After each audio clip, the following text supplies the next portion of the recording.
Hey you guys, and good evening. This is a really impromptu live. I haven't been on live in a while. So let me just clear some stuff up really quick that has been going on in seasons in my life and people that I know. But I'm gonna just stick with me. It's been a messy transfer. Last year and the year before that has been some really challenging times. 2021, I lost my mom, went through some heartache, went through some grief, but God.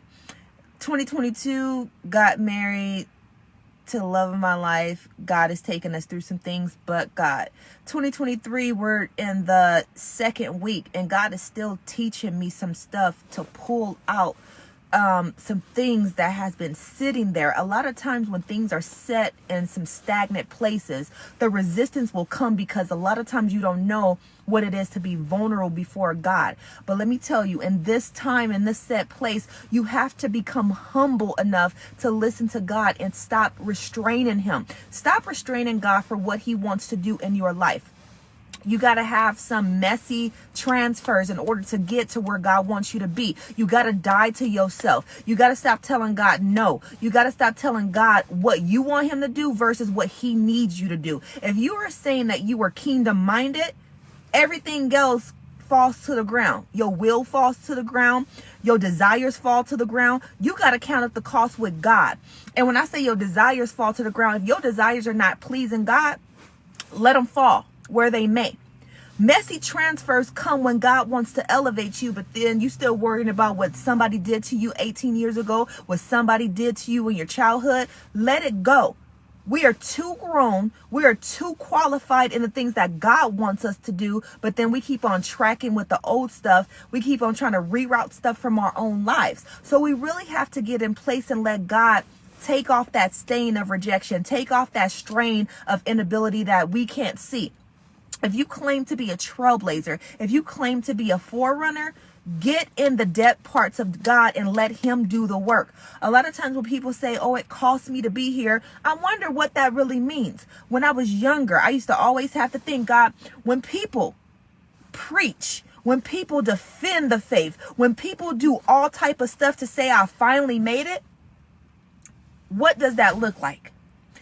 How can we determine whether God will pull us out of things if we do not get out of his way? Let 2023 be something that God can pull you out of. Stop making New Year's resolutions. Vow to God that you are going to do it. I can remember years back, maybe 5 or 6 years back, when I was going through some crazy stuff in my life, and God told me he was birthing out ministry in me. And he gave me my ministry name, Mend the Vow, because I was one that never really kept my vow to God, especially when I was going through stuff. I would say, okay, God, you want me to do what? But I'm hurting.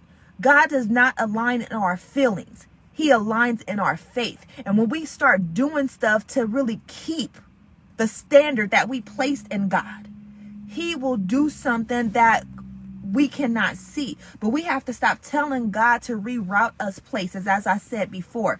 Really trust in God. I have not seen anything that I have told God fall to the ground when I was faithful to him. Okay? You got to learn, when you become faithful to God more than you become faithful to yourself, then the trajectory of things changes, because you're not just a tug and pull to God when things are going good or bad. You stay in his face at all times, when you're up, when you're in between, and especially when you got to go low. Trust what God is doing. If God is sending you through some messy stuff to get you to where you need to be, if people are falling by the wayside, if they're talking about you, if things are falling apart, tell God, I thank you for the messy transfer. Not because your hands are dirty, because he is showing you who people are in your life. He is showing you the ways that the enemy is coming, and he is showing you how to really look at the situation in his view and not in your own view. You don't have to get back. You don't have to get back at anybody, because God will handle everything that would try to form in your life that he did not cause to be. We have to remember that God will justify us. And in his word, he said, the weapons, they may form, but guess what? They will not prosper. So remember to heed to God's warning. When God tells you that he is closing the door, don't beg him to open it. When God is telling you he is closing a job, don't beg to stay there. When God is telling you that you have to move, but then you're in your comfort zone, God, my family is here. God, this is here. But who are you going to trust? We have to remember the story of Abraham and Sarah. First, his name was Abram and her name was Sarai. And their names got changed. Now, they didn't live to see the promise, but we're the living promise of our forefathers.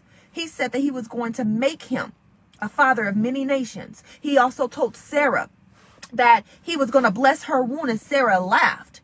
And when the angel of the Lord came and said, why did you laugh? She denied it, but she still had that child. She tried to send her maidservant in to take the place of what God said, but God still was true to his word. Because she thought all this mess that's going on, I'm this old and God, I can't do this. God said heaven and earth will pass away, but his word, not one word will fall to the ground.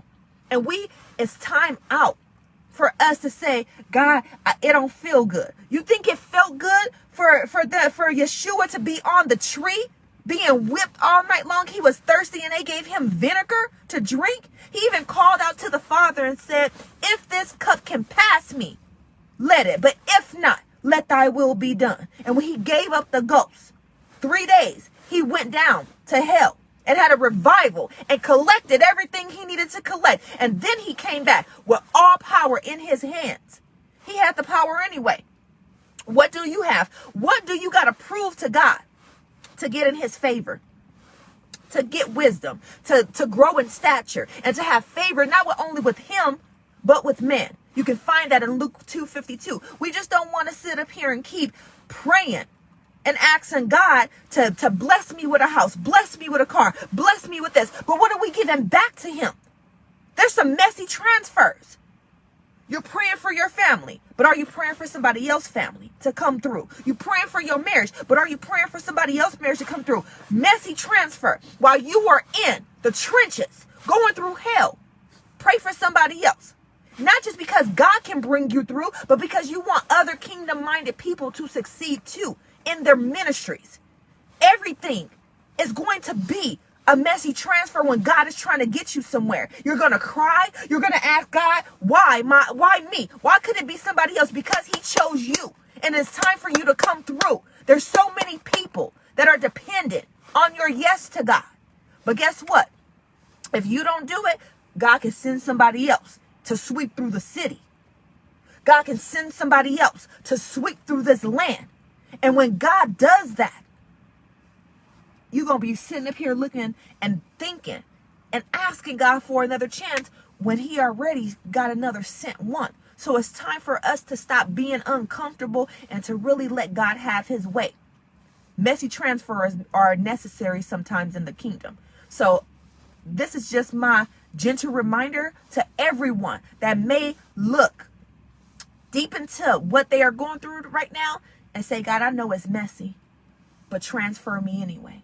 Take me from this place and do what you have to do to get me to where you have to get me, God, so that I can finally commit to the vow that I gave you long ago. Visit mendthevow.org and really get some word, get some truth, get some life in you. There's more and more things to come that God is breaking me forth in. And I've just been tracking with God, and even like I said earlier, it's been a messy transfer, but his will is ultimately going to be done in my life, and I hope the same for you. God bless you all.